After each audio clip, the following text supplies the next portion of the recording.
Hi, I'm Laura. Hey, I'm Stefan, and you're listening to Attributed, a podcast library by Dreamdata. The purpose of it is to store and share all the knowledge that we have gathered across Dreamdata employees through our LinkedIn Lives, podcasts, and webinars. The typical topics you'll find here can be stuff like marketing, Sales, B2B ads, operations, social selling maybe. Hello and welcome everybody to a live session that I have really been looking forward to. It's another attributed session for you guys with another brilliant B2B marketer brought to you by Dreamdata and me. I'm Stefan. I'm the CMO and co-founder of Dreamdata. Today we have let's call it a LinkedIn ads fan, but I'm joined by a LinkedIn ads fanatic, which is you, AJ. And I was just checking out your podcast and I can see you've done more than 150 episodes just on LinkedIn ads. I think that I actually might just be a world record. But tell me, AJ, for those who have not met you before, and now today we're going to just be talking all about LinkedIn ads, which is something I love to do. It's very geeky, but we love them at Dreamdata. But what's your story with LinkedIn ads? How did you get started, and what are you doing on a day-to-day basis with LinkedIn ads now? Yeah, well, thank you. First of all, Stefan, I appreciate being invited on your show. I've watched so many of them. I'm a huge fan, so this is kind of a bucket list moment for me. So my story was I started out in search engine optimization and Google Ads.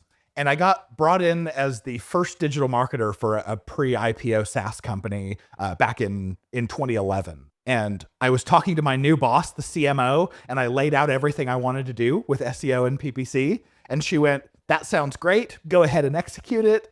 But just so you know, we started a pilot with LinkedIn ads about 2 weeks ago. See what you can do." I didn't know what I was doing. I'd never heard of LinkedIn ads. And so I took basically my same strategies that I used with Google ads at the time. And within about 2 weeks, I had my sales team coming up and saying, "AJ, we love your LinkedIn ads leads. Keep it up." And I went, "Oh, this is great." Over the course of the next 2.5 years, I continued to invest until I took that to become LinkedIn's largest spending ads account. Damn. And after running the biggest account for 2.5 years, I went, there have to be more companies than just this one that would kill it with LinkedIn ads. And that's when I started B2 Linked. We're now over 10 years old, and we're an ad agency that LinkedIn ads is 100% of what we do. That's fantastic. I gotta ask, what was LinkedIn ads like 10 years ago? What could you do back then? We had the basic targeting, so title, function, skill group, seniority, geography, and a few other things, but it was basically those. And it was text ads only. So the same text ads that you can run over in the right rail, that was the only ad format we had back then. No conversion tracking. I mean, nothing pretty at all. Nice. What worked back then when you put things into the text ads?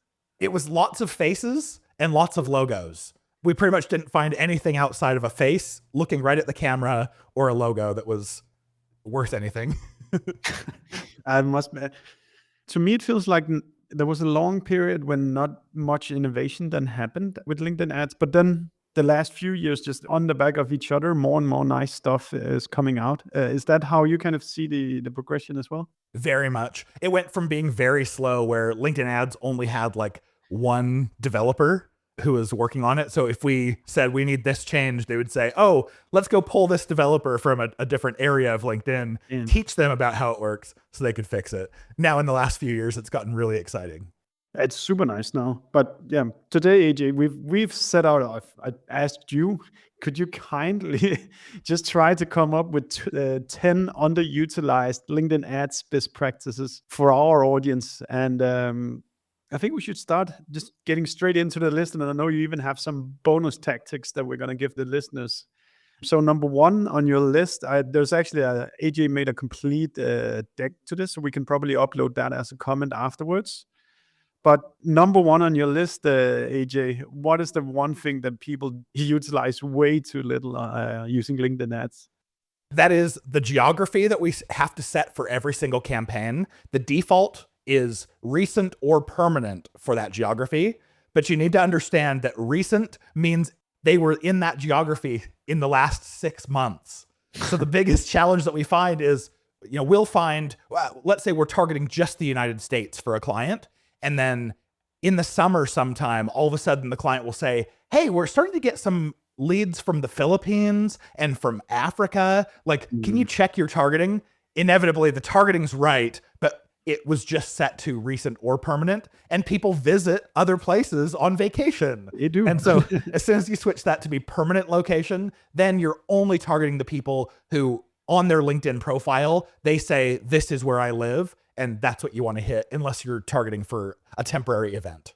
I think that's like a wonderful trick to just give people. I think I'm sharing my screen now. Can you see it, AJ? Yeah, yeah, perfect. You basically find it by you hitting edit on the specific campaign, right? And then you go to the locations part. Exactly. Yep. And there's just that little drop down. It will say recent or permanent, or recent and permanent. And then you just click the drop down and select permanent.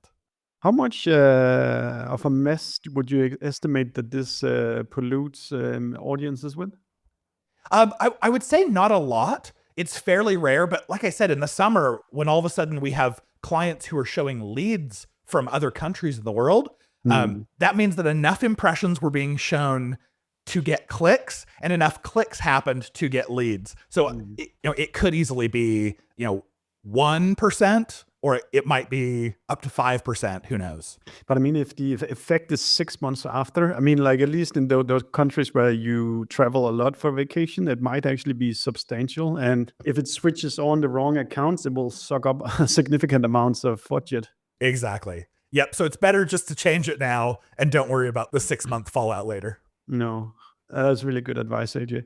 Let's go on to your number 2, and then let's deep dive whenever you feel like there's stuff to talk about specifically. Next one, disable audience expansions. And why is that? Stefan, we already pay a premium to advertise on LinkedIn. We pay a higher CPC, oftentimes a higher CPM than about any other channel in SaaS, in B2B. And so when you check this box, or leave it checked because it's a default option, all it does is allows LinkedIn to put people into your target audience that they deem are appropriate, but you're not.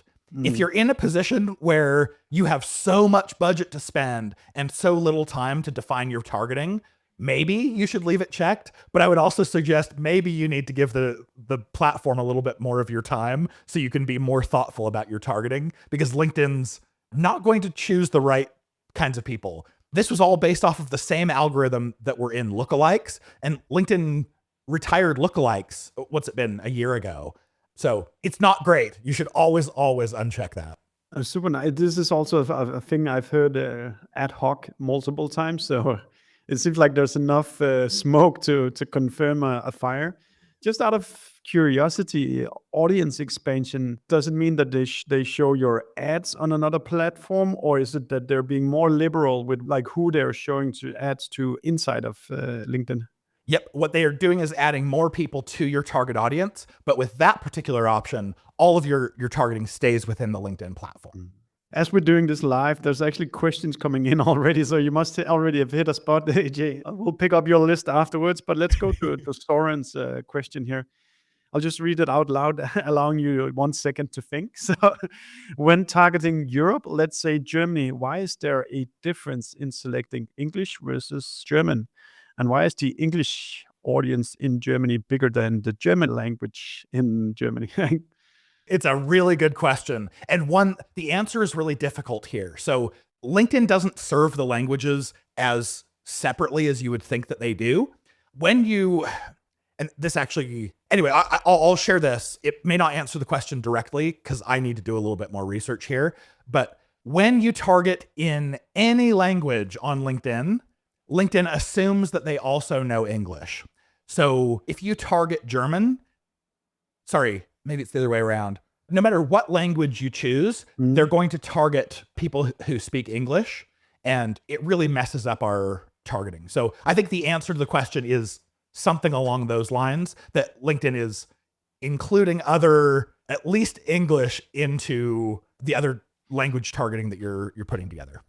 I love that. I'm already getting the feeling that you've been, during the last 10 years, been through pretty much any FAQ related to LinkedIn ads. So hopefully we can extract all that knowledge out of your brain today, AJ. And if we need to do a round 2 sometime, You can definitely have me on. I've got lots more to share. That's wonderful. In your slides, I'll just show the screen here.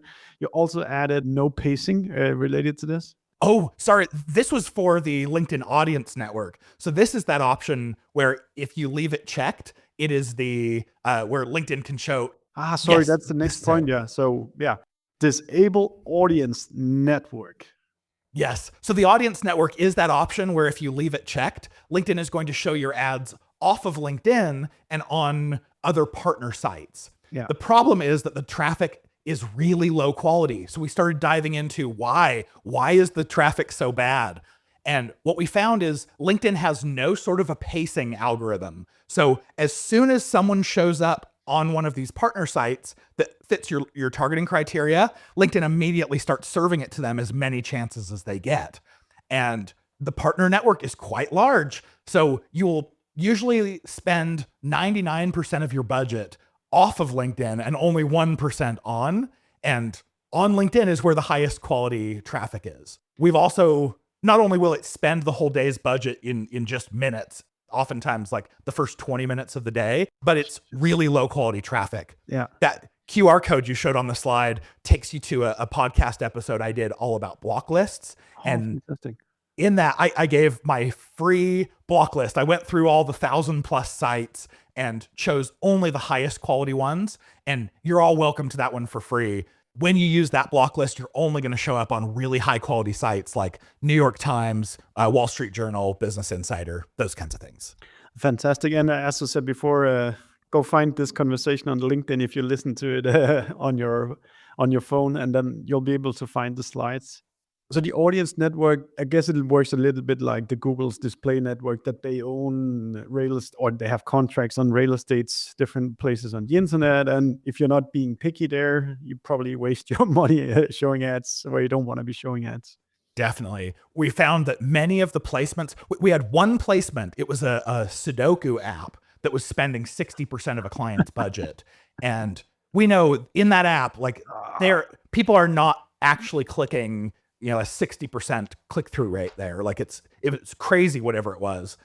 We think what's happening is there are some, especially apps, that will serve up the ad and the user can't even see it, and then do simulated clicks on it to earn ad revenue. So at the very least, please, if you use that option, always at least remove apps, if not all of the placements that you wouldn't immediately recognize as being high quality. Yeah. I love that it's literally not rocket science, but this is something that you can go change today, and it will still make the performance of your LinkedIn ads go up quite significantly. Yeah, and I will say, if you're using the audience network, your front end stats will look good. You'll see click-through rates over 1% and cost per click under $2. And you might think, yes, we're doing a great job. But then you realize that so many of those clicks are not human and you're getting garbage. If you just give those clicks to LinkedIn, it's going to do a lot better. Great advice, AJ. Okay, on to your number 4. Don't start with max delivery bidding. What does that mean, AJ? All right. So when you go to choose your campaign settings for the very first time, LinkedIn's default bidding method is called maximum delivery bidding. You can see the screenshot here. You actually have to click high or show additional options to get manual bidding to even show up. What you need to understand is max delivery bidding is the most expensive way to pay for your LinkedIn traffic 90% of the time. The only time it makes sense is if you have click-through rates that are well over 3 times LinkedIn's average, which doesn't happen very often. So always, unless you know that your ads are going to have a really high click-through rate, always switch to manual CPC bidding to start. Mm-hmm. You can always change later. Yeah. I think oftentimes when you speak with the account executives, both from Google and from LinkedIn, they would typically say, just let the algorithm do its work and don't do manual. But it's basically your experience that on this particular topic, this is not an advice you should start by jumping on. Yeah, it's really interesting. If you have a rep who's been at LinkedIn less than, 3-4 years, oftentimes that's the advice that they'll give you. When you have a really experienced rep or one who has actually done a lot of advertising and testing themselves, they'll start to give you this advice too. Like, oh yeah, our clients who do the very best do manual bidding. And so there is a spread there. The nice thing is everyone can test this. If you're using maximum delivery now, go switch it to manual CPC for a week and compare the results.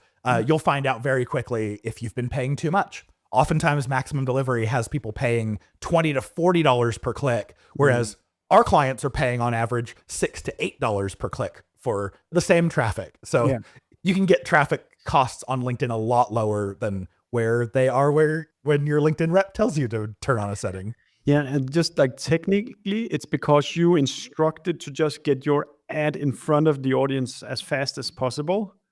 I would assume, meaning that you're willing to pay more for the one click, but then you exhaust your budget very fast because you're saying, I want to be first, but that exhausts the budget. Is that what's happening, AJ? Not quite. Maximum delivery is a CPM bid, whereas a manual bid would be manual, a manual CPC bid. So what's happening is you're essentially telling LinkedIn, here's my wallet, bid as high as you need to spend my daily budget. Yeah. And as you know, LinkedIn are very generous to themselves. If you give them your daily budget, they will overspend it by 50% every single day, even with maximum delivery bidding, where they control down to the cent every single impression. So, nothing against LinkedIn. They've developed their system the way that they have. I wish they would have done it differently, but we can do a lot better by simply using manual bidding, which we'll cover on a different slide, but by use manual bidding and bid lower to the point where you are just barely spending your budget by the end of the day. Very smart. Very smart. On to number 5. Let's see what we have in store. Ignore manual bidding recommendations. So this is something I quite typically abide to. Oh, you're telling at the minimum bid has to be this, and then I listen to whatever the platform is telling me to.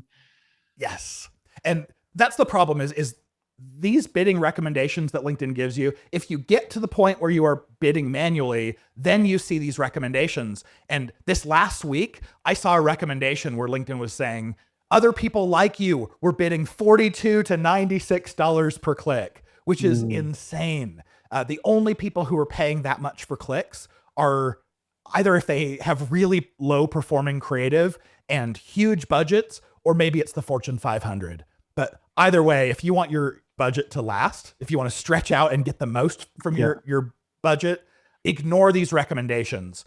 What I generally recommend doing is start your bidding from if it's North America, start your bidding at $7.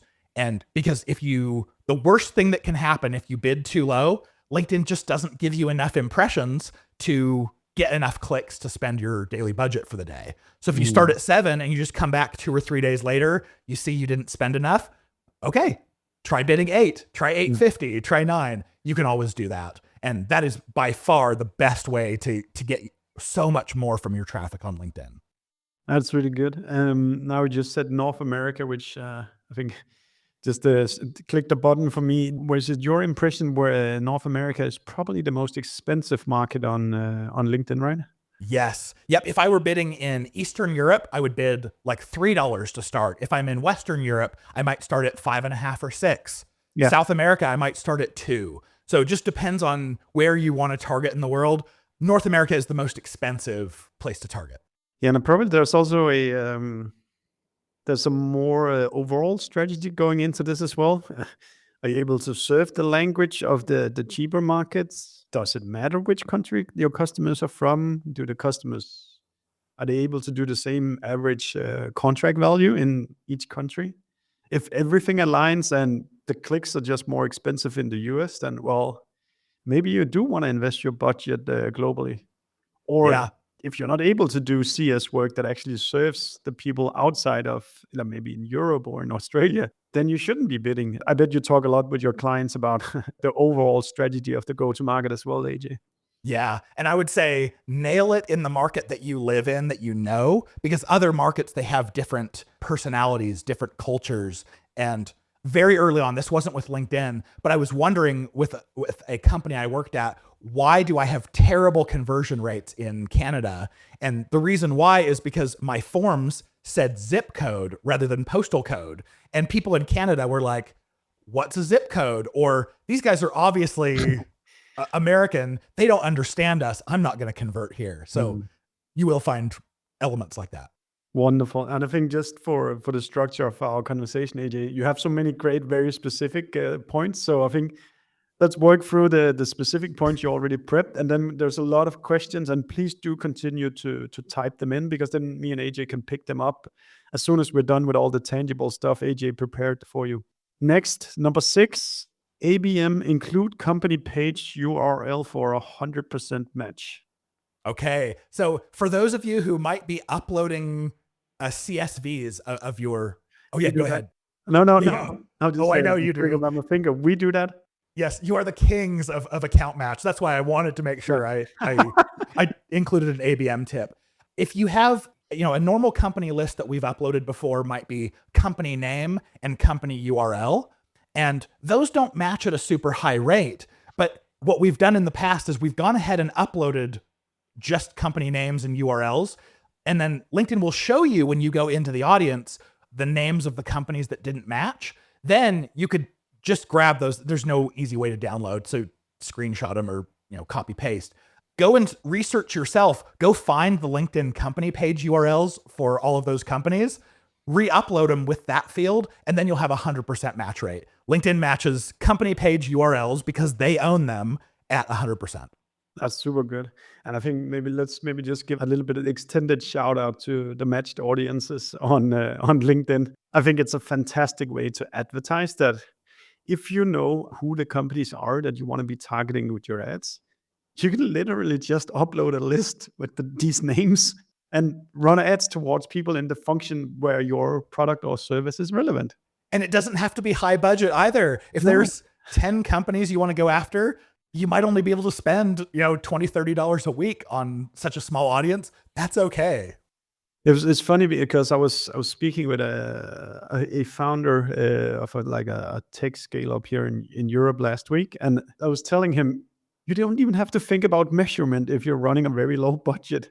You know that the accounts that you want to hit with the job functions you want to hit will be exposed to these ads. So when you're doing it at low scale, just start, because it's so precise. Then once you want to go larger scale, of course, we can always talk about analytics solutions like Dreamdata. But when you just start out, you can actually pick the accounts and just tell LinkedIn, just show ads here, as opposed to Google ads, SEO, all the other tactics where you have no control. Here you can give them the list and the ads start running to the accounts you want. Yes. And what's more, these are the companies that on their LinkedIn profile, they said, this is the company I work for. So you're not doing any sort of based off of an IP address match to try to figure out what company. They told you what company they work for. It's incredibly accurate. Yeah. My prediction is that LinkedIn ads is going to explode for B2B companies as more people become aware about how good it actually is nowadays. Oh yeah. Yep. Just go try any other platform that was made for B2B, and then you're going to realize how sweet it is on LinkedIn, especially if you follow these tricks to get your costs down. Awesome. Next, number 7, contact lists. Emails don't have high match rates. Oh, okay. So this is a good one. A lot of you may be using the contact lists feature where you have a list of individuals, and one of the fields there is email. And I totally understand why you want to fill that in, because emails are how you match the same thing on Meta, the same thing on Google. But what we've found is you actually get the highest match rate by providing a first name, last name, company name, and job title. LinkedIn does not need to know an email address for someone. This is a secret. Let this sink in. You don't have to provide an email address for someone, as long as you can provide the company name, the job title, first and last name that are in LinkedIn's records. They know exactly who that person is, and they're going to match at a really high rate. Awesome. And here's a question from Sophie, which is right on point right here. So I'll take it. At which stage of setting up the LinkedIn ads can you upload your list of companies you want to target? This can happen before, after. This can happen at any time during. What you do is you go to plan and then audiences, and then you say, I want to create an audience. Then LinkedIn will ask you what kind of audience you want to create. it's a matched audience, and then you get to choose whether it's a company or a contact list. And they'll give you a template. Like, here's a CSV of how we want the data. You just input your names of companies, ideally your LinkedIn company page URLs, upload it right back into LinkedIn. It does take about 2 to 3 business days for LinkedIn. Well, it's 2 to 3 days, doesn't have to be business days, for LinkedIn to finish like processing that list. But as soon as it's processed, let's say you set up a campaign that was using that list and activated it. Your campaign would show as active, but it won't actually start serving until LinkedIn knows about that list. And if it takes 2 to 3 days, as soon as LinkedIn finishes processing, that's when your ads start serving. So you could do this anytime. A good day to do it is always do it on a Friday before you go home. Then when you start next week, it's ready to roll. I did that this weekend. I have 4 audiences all ready for me now that I'm in the office that I fantastic created. Here's one that sounds a bit counterintuitive, but I know it matters. Number 8, retargeting needs guardrails. What's on your mind here? All right. So if you are using the retargeting, which you definitely should, there's 2 kinds of retargeting. One is website visits retargeting, people coming to your website. Great. I'm glad you're using it. The other one is people who have visited your company page on LinkedIn. These are great, but realize that the kinds of people who visit your website, it's not always because they're looking to become a customer. Sometimes you'll have people who visit your website because they're looking for a job from you. So they're visiting the jobs page. Sometimes it's sales teams who are trying to research your company so that they can better sell to you. So let's say if you're targeting IT people in general, those are your ideal target audience. There's no reason for marketers and salespeople to be targeted in your targeting. So when we use these website retargeting or company page retargeting, we add simple guardrails, which might be like the job function of IT. Boom. Now you've just gotten rid of all of the people who are trying to sell to you or get jobs from you. And maybe let's just go a little bit deeper because it's so powerful when you do it. You could also say our market is only companies with more than 200 employees or less than 1,000 employees, or could be, special titles, languages.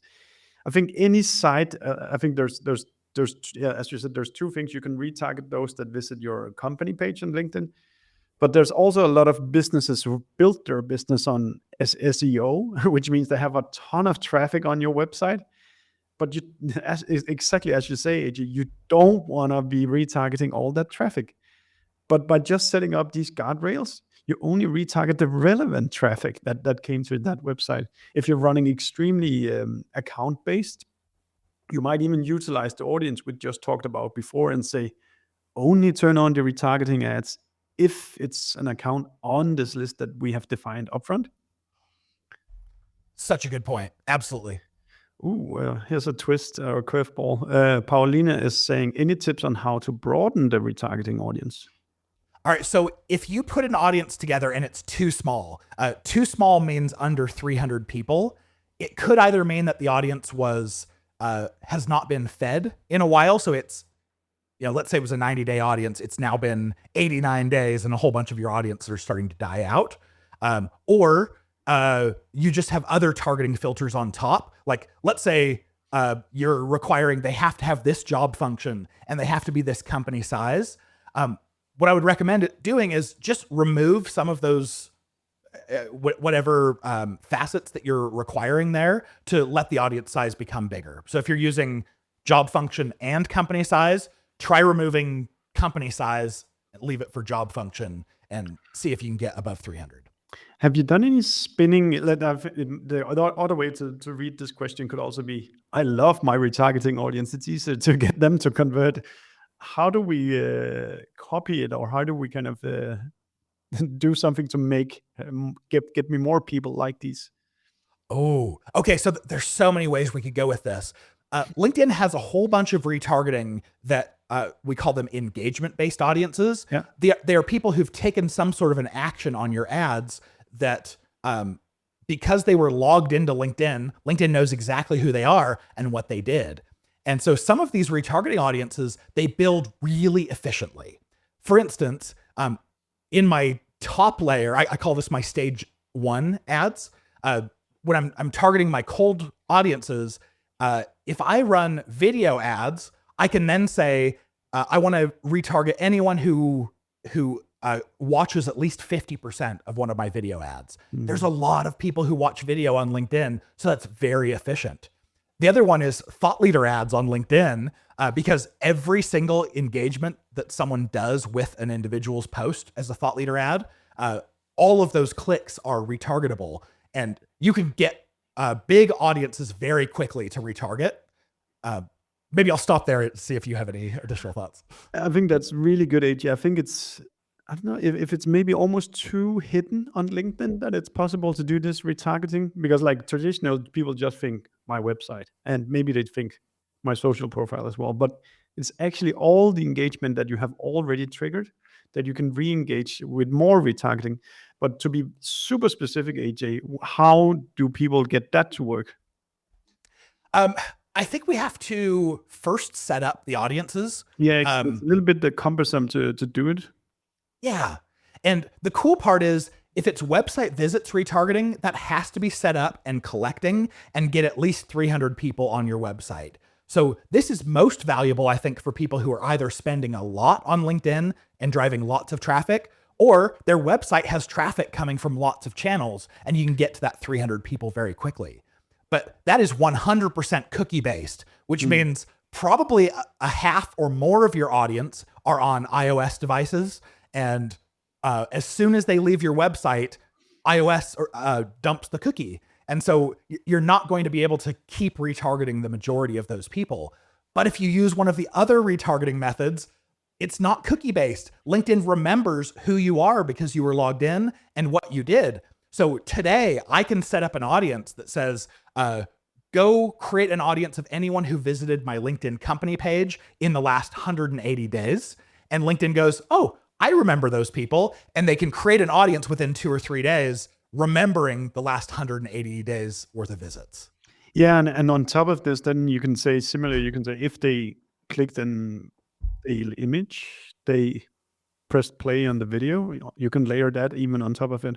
Yeah, exactly. So many. And I recently, I think Meta is a great advertising platform. They're usually ahead of LinkedIn by 4 or 5 years. I recently went into Meta to create retargeting audiences, and I realized LinkedIn has more options to create retargeting audiences than Meta now. This is where they've gotten ahead, which I think is well really done, exciting. LinkedIn. Now, no, I've been talking about making something larger. Then your point 9 is about making something smaller, and that is exclude customers and competitors and perhaps more people. Yes, this is so easy. When you're using LinkedIn's native targeting for your cold audiences, why would you want to keep showing ads? Keep serving them to people that you've already sold. They're already paying you. There's no reason to waste dollars and cents trying to target them.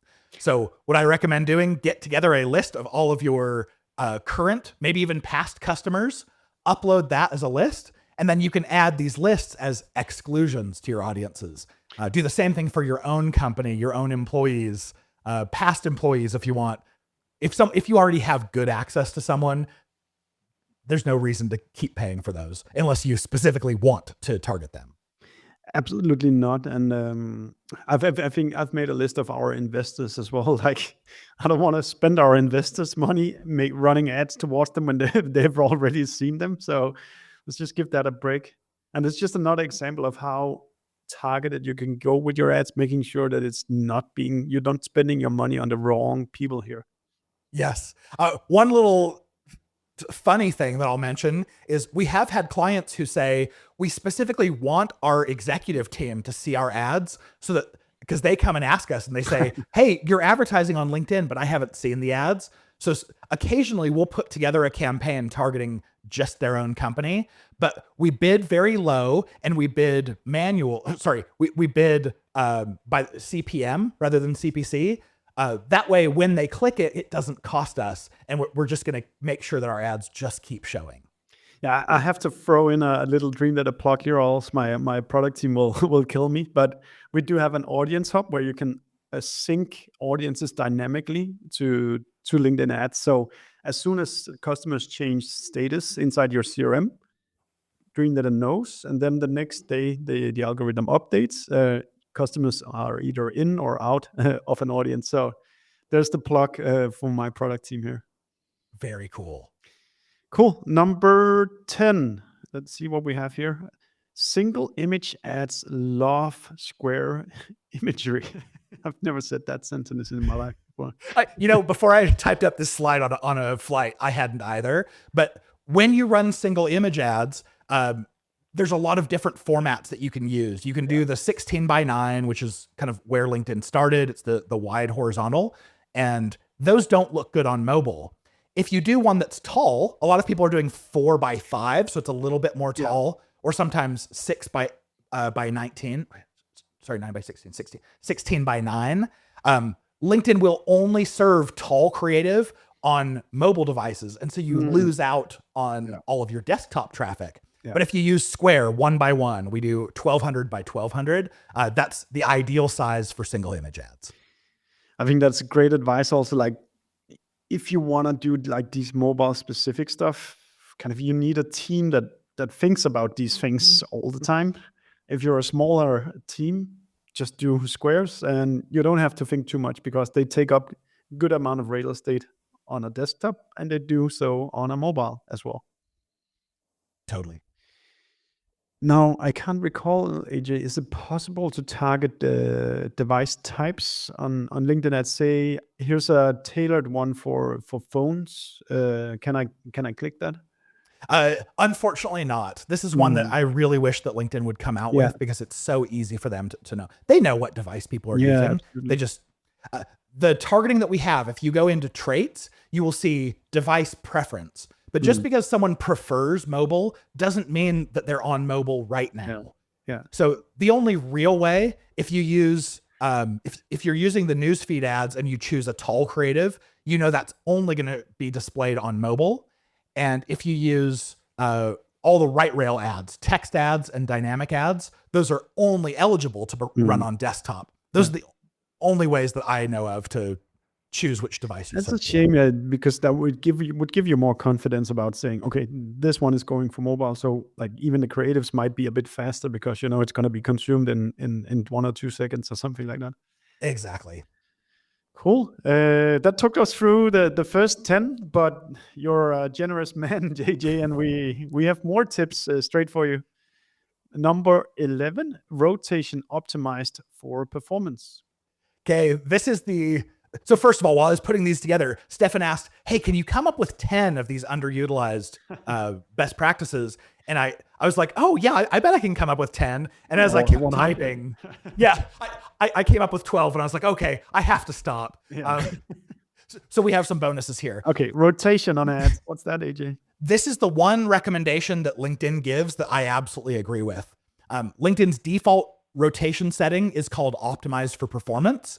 The other option I've seen a lot of people recommending, but I do not, is called rotate evenly. What you need to know about rotate evenly is it doesn't actually rotate evenly. What it does is it enters both evenly into the auction. But the auction is going to treat poor performing creative very differently than your good performing creative. So if you force LinkedIn to show it into the auction the same amount of time, what you end up seeing is you'll get fewer impressions and higher costs for each one. So that's interesting, AJ, because there's other consultants that specifically would also recommend the rotate evenly option quite often. So I'm glad to hear like a contradicting the normal opinion, but it does make sense that you're forcing the algorithm to. And I guess the algorithm judges a lot on engagement rate. Do people like this content? Exactly. Then it's cheaper to get approved. And if it's poor performing content, it's more expensive, which makes sense because the user gets a worse experience by being exposed to this ad. Exactly. That's why I call it the charge me more and show me less button. Anyone can go and test it. If you're using rotate evenly, try switching for just a week to optimized creative, and you'll probably see more impressions, lower costs across the board with no other changes. I mean, there's probably fair arguments for why you wanna like rotate the message. It's not just one ad that's being shown, obviously, but it doesn't change that you're right that you will be paying more for exposure because the engagement rate is simply just lower. Maybe just Paulina is coming back here with another one, AJ, that I'll put in front of you, dude. A bit related. How does this work if you want to do an A/B test? Yes. So an actual A/B test is impossible to run on LinkedIn. Even if you use their A/B testing tool, what it's doing is it's creating two separate campaigns with a creative in it that is slightly different. And LinkedIn is going to treat two campaigns differently. As soon as it has a higher or a lower relevancy score on one of those campaigns, you're going to see it's not going to give impressions evenly anyway. So give up on the fact that you want a perfect A/B test. It's just not going to happen. Yeah. Instead, run two creatives in a single campaign with this setting on, and probably what you're going to see is one of the creatives is going to get 60% of the impressions, one's going to get 40 or thereabouts. Don't include additional creatives if you don't want some creatives to only get 1 or 2% of the impressions. But usually I can judge pretty nicely between a 60-40 split, which of the ads is working well, especially if you have that same test running in multiple campaigns. Then you can combine them all and get a really clear picture. That's a really good advice, AJ. Just because it's a big thing in marketing, thinking about A/B tests. Can you maybe just go a little bit deeper into kind of how you A/B test stuff for clients on LinkedIn? What can they do? What are the scenarios where it's typically a good idea to A/B test and so forth? Yeah, I come from a performance marketing background, so I love A/B tests. And that's exactly what I wanted to do when I first started. I've done a lot of testing this way. And what I find is if you give LinkedIn two creatives in a campaign, you're probably it won't serve them evenly, but you will get enough impressions on both versions to tell what's working and what's not. If you follow LinkedIn's advice and you upload 7 creatives into a single campaign, you won't have that. You will have probably 4 or 5 of your creatives that didn't get served enough to even tell whether they worked or not. So I would say ignore LinkedIn's recommendations here, run 2 creatives at a time. When you've fully evaluated that A/B test, pause both of those variations and launch 2 new so that you're always giving them the same amount of time, the same consideration by LinkedIn. That's the best way I've found to A/B test. Should people, like, this is more like an overall line of thinking. If you're satisfied with what you are seeing in terms of performance, should you test or should you leave it? Should you rock the boat or just kind of be appreciative that you're kind of satisfied with what numbers you're seeing at the moment? Yeah, every single test we've ever run, there has been a winner and a loser. And if you're not testing, you don't know what's working better. Even if it's 1% better, that's still 1% improvement on your performance. So yes, even if you have one ad that is doing great, always be testing at least something else against it just to see if you can improve it. Cool. Okay, your last advice, and then we have a lot of other questions we can pick up at the last few minutes. So let's go for it. Bonus number 12, use website visits as objective. So I guess that's some kind of, is it a bidding option you go for? It's an objective on LinkedIn. Sorry, yeah, objective. Yeah. So here's the thing is all of these other objectives that LinkedIn may recommend, they give them names like brand awareness. And you think, oh, of course I want to run brand awareness campaigns on LinkedIn. But the name that they've chosen for a specific objective does not actually match up with the best performance for what it is you're trying to do. You can see here on this third point there, brand awareness, you cannot bid by cost per click, which is the cheapest way to get your traffic on LinkedIn 90% of the time. So the only time I ever recommend using the brand awareness objective is if you're advertising on CTV, because it's the only objective that they'll let you do that. Did you say CTD? Oh, sorry, Connected TV, the new TV focus program, and it's basically only North America right now. The other one, like you read one that says engagement, and you think, oh, of course I want engagement on my ads. But the definition of a click when you're using the engagement objective is any interaction at all with an ad. And so we see like 60% of our clicks are going to, if your ad copy is longer than about 160 characters, there'll be a little ... see more. When they click that, that's counting as a click, and you're paying, $1 to $2, $1 to $4 probably for that click. And so I don't recommend the engagement objective if you can. But website visits, yes, you're going to have to bid more. You might have to bid like $7 to $14 to get a click. Yeah. But when you use website visits, the only click you pay for is when they click on your call to action to go to your landing page. And so all the likes, the comments, the reshares, the see more, all of those things you get for free. Yeah. LinkedIn won't charge you. So I recommend use website visits whenever possible.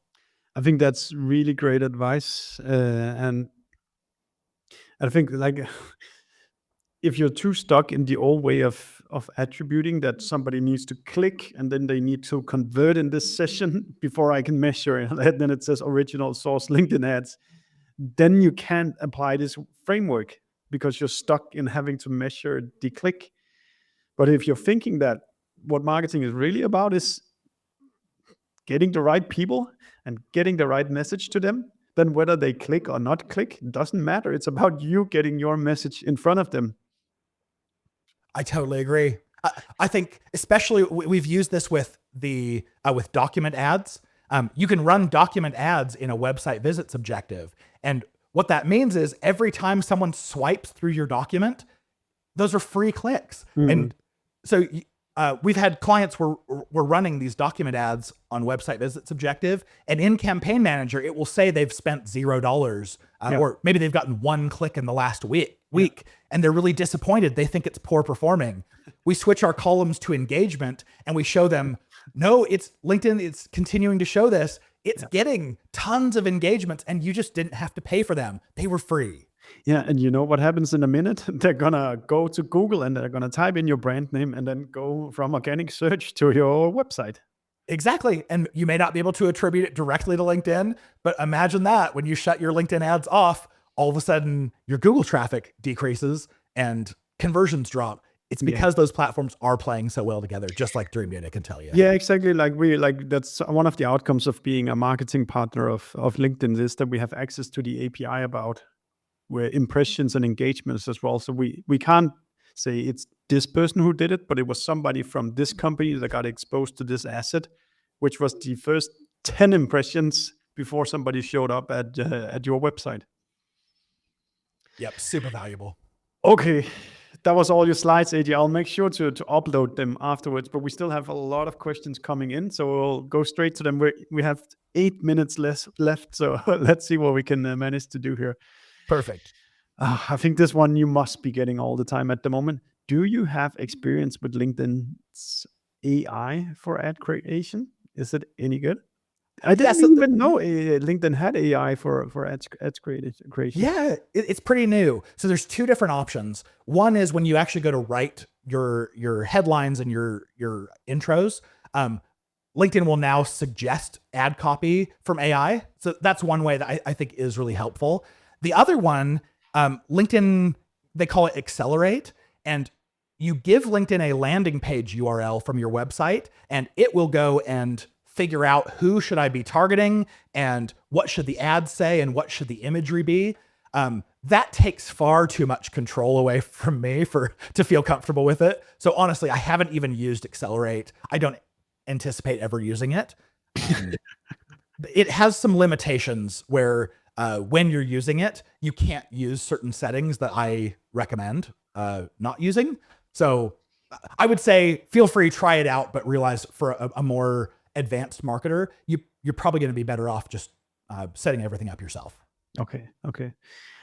Speaking of AI, is there any other AI tools that has become kind of part of your tool stack for running LinkedIn ads by now?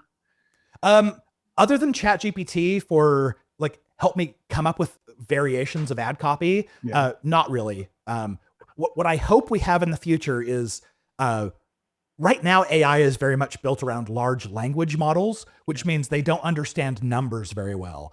What I want is AI looking through all of my results, sending me, either making changes or sending me notifications that says, hey, for the past 3 days, this campaign has had a significantly lower click-through rate. Maybe you want to upload some new creative here. That's what I want. Good advice. AI is really amazing for ads copy, and it's also like to combining things that have nothing to do with each other, but smashing them together and actually coming up with very good.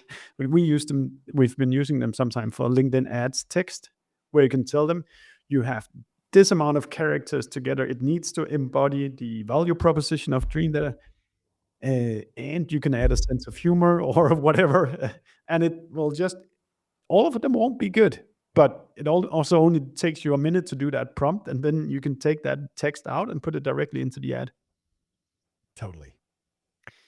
AJ, now I've forced you so much to be specific, which you've done exceptionally well at. If I asked you a little bit more, like on a more strategic level, which companies are LinkedIn ads for? Which companies typically, when you see clients end up becoming successful with LinkedIn ads, and maybe vice versa, who doesn't end up becoming successful with LinkedIn ads? Yeah, we've worked with over 1,000 companies now at this point. And my whole goal in starting out was, let me find out who actually is going to be successful on LinkedIn and who's not. These are the two criteria that I've put together, maybe a third criterion as well, that really dictates success. So number one, does the company, when they sell a product, is it going to be worth at least $10,000 over the lifetime of that customer? Then usually, I mean, you're going to spend something like $1,000 to $2,000 to acquire the customer, and then you have to pay a sales rep commission, and obviously, finance future ad spend. We find that if you have a lifetime value of less than 10,000, then you may have a hard time actually having a higher enough return on your investment to want to keep going. So that's number one. Yeah. Number two is, do you have the content to support it? Because I think most advertisers, they'll say, this is my ideal audience. Let me show them a demo focused ad. And the fact of the matter is, cold audiences, they are not ready to talk to your sales rep. Nope. And if you run that, you're going to see really poor performance. You're going to see, $2,000 per conversion, and then they ghost your sales rep. It's really painful. So I highly recommend have enough content to actually nurture and educate your audiences, so that by the time you ask for, hey, you should get a demo, we usually do a 3-stage funnel. By the time they get to the third touch with you, that's only then are we going to ask them to take a demo. And then you see conversion rates that are much higher than otherwise. And it completely makes sense for anything in your life. When you're exposed to it the first time, do you want to invest 1 hour extra in understanding it? No, you don't. Nope. But you want to, you can cool me or warm me up a little bit, and then as I've seen your company 4, 5, 10 times, I might understand what you do, and I see that it is relevant for our company, and maybe we can have the conversation then. I think one thing we've seen at our own company is that getting your employees to kind of go on this venture of organically posting on LinkedIn, like doing social selling on LinkedIn, is a fantastic engine for what you can put into ads, because the LinkedIn algorithm have already answered you. This post kind of went micro viral, and hence, if your followers are the same as the cold audience you also want to unfreeze, well, use the thought leader ads and put that organic post that were great in front of the cold audience, and you might just see a good engagement rate on it. Yes, and vice versa. If your team already has an ABM list that they are reaching out to, advertise to that same list, so that by the time the salesperson reaches out, they've seen your company's ads for 1 or 2 months, and they're so much more likely to respond and say, oh yeah, I've heard of you guys. You must be legit. Let's talk. So it goes both ways. Absolutely. AJ, we're out of time, and I know you're a very busy man. If you have convinced people now that you actually know what you're talking about, which you have when it comes to LinkedIn ads, how should people try to get in touch with you? Definitely follow the LinkedIn Ads Show podcast. If you're a podcast listener, every week we do a deep dive into some area of LinkedIn ads. And it gets as geeky as we've gotten today, and even sometimes more. You like that? Shoot me a connection request on LinkedIn. Just customize it and say that you heard me on Stefan's show. That way I know to go and seek it out and accept it. But yeah, and we're also at b2linked.com if you want to check out anything on our website. Fantastic, AJ. Thank you so much for taking the time to join us today. And my pitch is, if you liked our conversation just right now, also go search for Attributed where you listen to your podcast, because you'll find more than 200 conversations with smart people like AJ here, and you can just consume all that as well. But thank you so much for listening, and I know both me and AJ will check out the comments afterwards to see if there's any follow-ups we need to do. So everybody, thank you so much for listening now, and thanks for coming. We hope you like listening to us. Subscribe to our podcast and the ones that we have been guests on. And if you have any feedback for us, just do let us know. And should there be a guest that you think we should be talking to, then pitch us. We're looking forward to seeing you.